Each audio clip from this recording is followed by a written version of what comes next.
Bonjour à tous, nous voici ici pour une nouvelle vidéo. Alors avant de commencer, ce serait vraiment cool les gars et les filles, hein, de cliquer sur s'abonner à la chaîne et mettre le pouce vers le haut, ça me donnerait beaucoup de force. Pas hésiter à commenter également, hein, c'est pour le référencement, vous l'aurez bien compris. Ça m'aiderait vachement à continuer, enfin à garder cette motivation pour continuer à vous faire des vidéos de bonne qualité et rigoureuses en termes d'analyse technique et fondamentale, et puis des fois tout simplement le simple ressenti, parce que la psychologie du marché elle est quand même importante, la psychologie de l'investisseur elle est super importante. Moi-même j'ai certaines valeurs dans mon portefeuille, hein, si vous suivez mes vidéos. Voilà, merci beaucoup pour votre soutien. Comme le titre l'indique, nous allons parler de L'Oréal, valeur que j'ai dans mon portefeuille, que j'aime beaucoup. L'Oréal qui existe depuis aux alentours de 1990, hein, leader mondial des produits cosmétiques, l'une des plus grosses capitalisations du CAC 40, hein, la famille Bettencourt.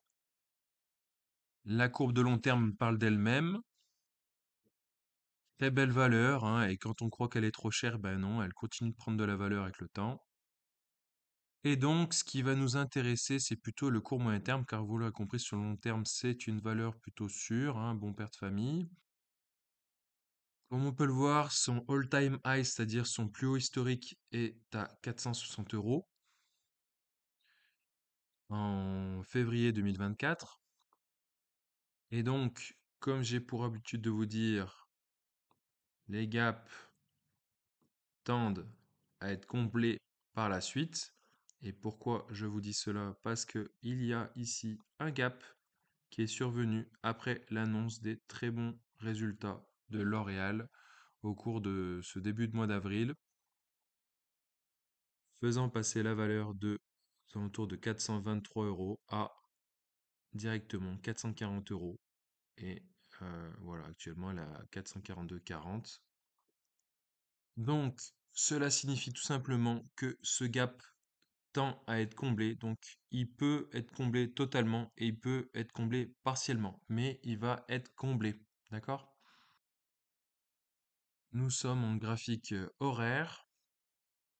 Les volumes ont nettement augmenté, je vous dis, à la suite des résultats. Donc il y a eu un momentum, hein, ce qu'on appelle un momentum. Donc c'était ça le catalyseur, c'était l'annonce des très bons résultats de L'Oréal.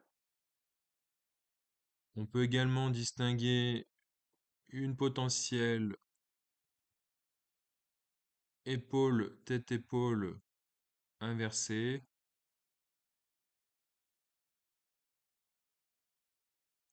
ce qui nous donnerait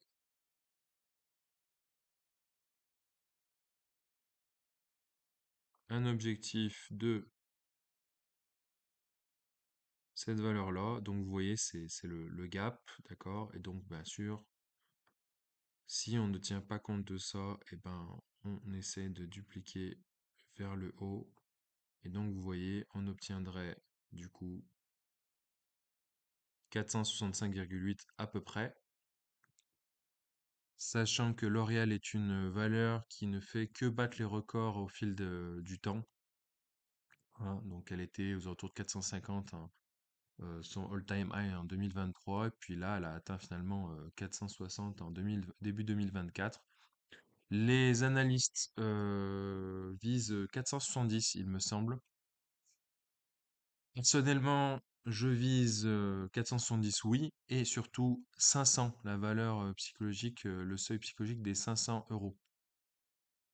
Voilà, n'hésite pas à t'abonner et à liker les vidéos que tu regardes, et à commenter et à partager à tes proches si tu le souhaites.